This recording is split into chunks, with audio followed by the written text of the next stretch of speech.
మీలో చాలా మందికి ఈ డౌట్ వచ్చే ఉంటుంది, వారానికి 7 రోజులే ఎందుకుంటాయి, ఆ రోజులకి పేర్లు ఎలా వచ్చాయో ఇప్పుడు తెలుసుకుందాం.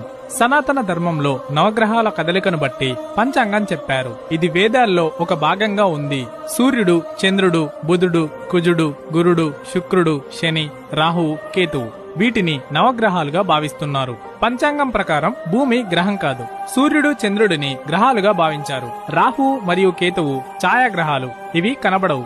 నవగ్రహాల్లోంచి రాహువు, కేతువును తీసేయగా మిగిలిన 7 గ్రహాలకు చెందిన పేర్లను 7 రోజులకు పెట్టడం జరిగింది.